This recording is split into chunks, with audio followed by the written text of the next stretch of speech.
Marie, and I'm here with another mini video for you. I hope you enjoy it, and let's get started. I'm going to be using a stamp by Little Darlings called World Traveler.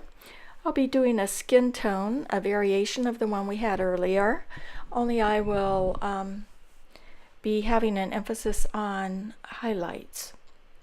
My paper is going to be Express It, and you'll see it's a little lighter than this sample of Cryogen. Cryogen has a little more tooth. Express It is smoother, but I like them both. And I stamped my image using a Memento ink called Tuxedo Black. I like to use scratch paper, flip it over, and always work on top of something like that. It will allow my ink to soak down and have a great blend. Now again, we're going to be working on skin tones. The E000, 00, 11, and a new one, E21. I want to introduce you to this book called Shadows and Shading. It was created by Marianne Walker, and it just covers anything and everything you'd ever want to know about highlights, shadows, and a lot about cast shadows as well. There's so many different types of light, and so this would be a book that would be well worth your time.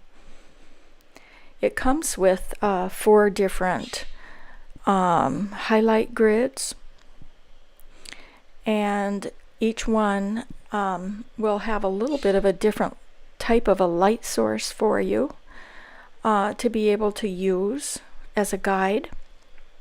And the book also has like instructions on how to care for them. Now for this image, this is an example of a single point light source, and it can be moved in any direction, but it would be an example of a light source coming from a spotlight, just focusing a very specific part of the image, the rest being in shadow. Now this is a little different. If you had a light bulb or a candle and a light source hitting your object from there, that would be the grid you'd use.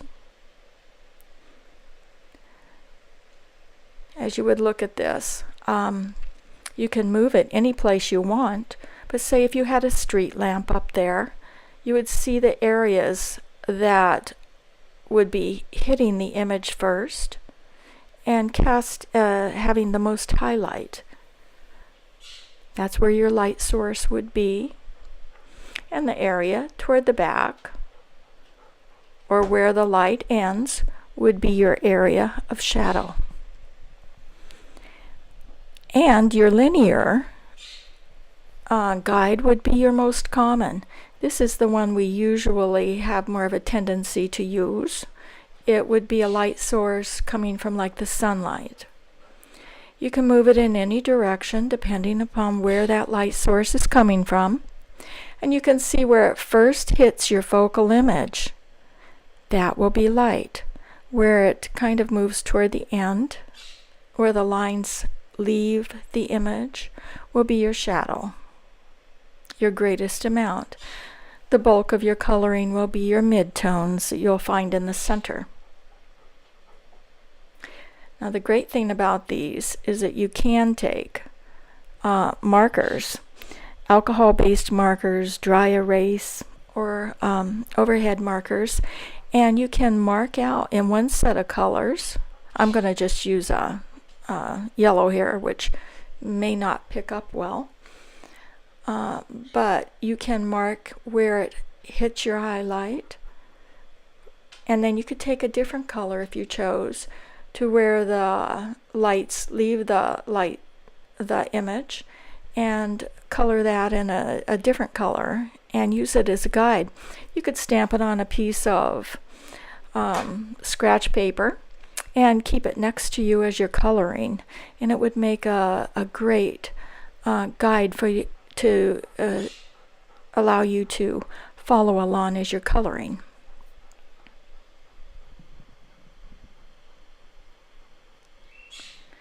Now on this particular image, she's looking toward her right, so I kind of like to use that often as my light source, the side where I'll have my greatest highlight. I'm going to apply my base coat, which is E000, just lightly, to allow my paper to be saturated. This will allow for a smoother blend. I avoid going over the image too many times. I like to keep it very light at this point, because every time you color over a focal image, the intensity of the color will darken. Now I'm going to take an E21 and just apply this in areas where I would get more of a cast shadow, areas where the face would be shaded due to either the rim of her hat or the side of her curls coming over. For some reason, the highlight is not touching that area to the same degree.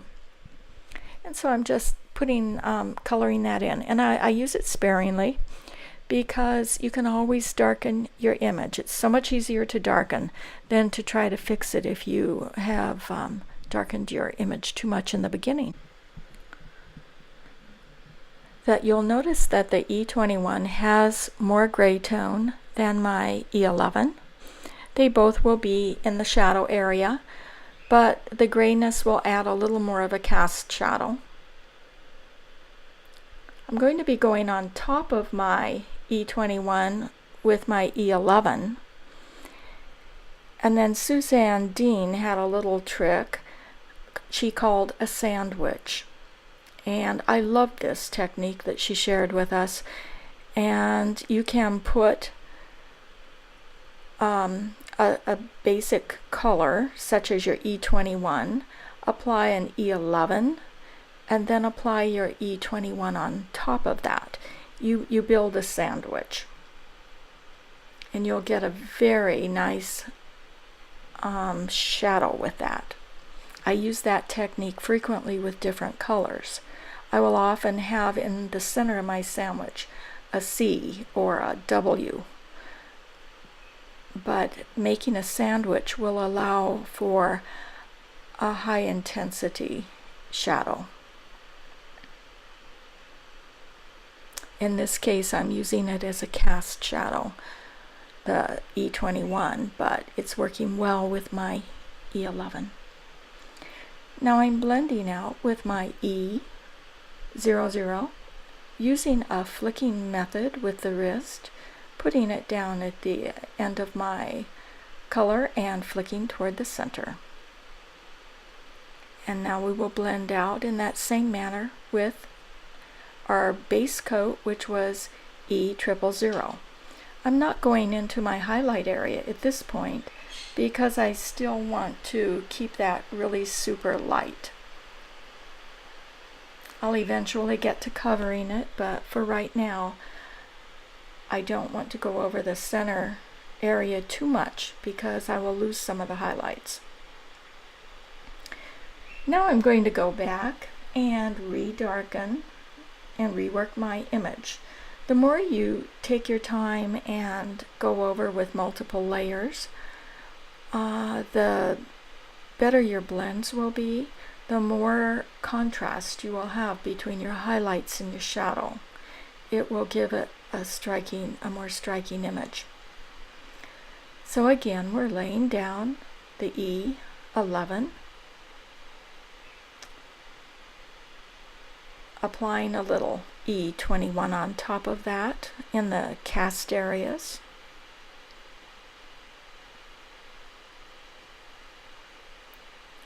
I tend to be someone who really loves contrast, and so I like to have a real difference between my highlight and my shadow. And again, we blend out from there with that flicking motion, always blending from the outer edge of your darker color inward. The color where you left off at will be it. Don't try to take your light over a lot of your dark, or you'll get a very blotchy coverage. It will not be smooth, it won't be blended. Now we're taking our light E000 and flicking out once again toward the highlight, moving in a little bit further to get a nice blend. Okay, completely over.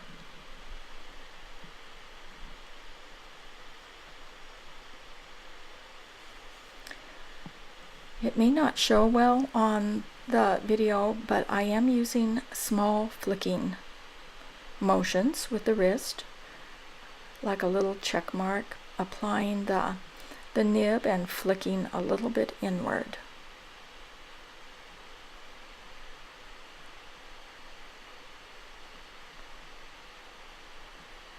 I think her face is getting a nice dimension. It looks rounded. You don't want the face to look flat.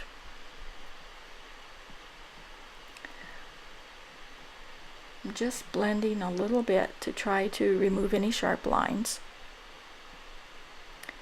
And I'm applying a little bit of my E11 over the top of the area where the eyelid would be, and blending out just a little. I'm going to darken that a little and add a little more definition to where in between the nose and the eye. It's totally optional if you wanted to have added that. I always like to. I like to take a little multiliner. I have a 0.03 black to darken the eyes. You can always add a little opaque white, dot of white later once you finish your project. I'm adding a little color to the cheeks with a E91.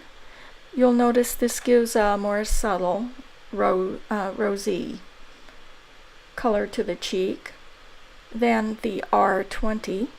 I use them both interchangeably. If I want it lighter, I'll use the R or the E91. If I want a little bit darker rosy cheek, I will use an R20. And this is our finished card. I think she's adorable. I hope you liked it, and check back again soon.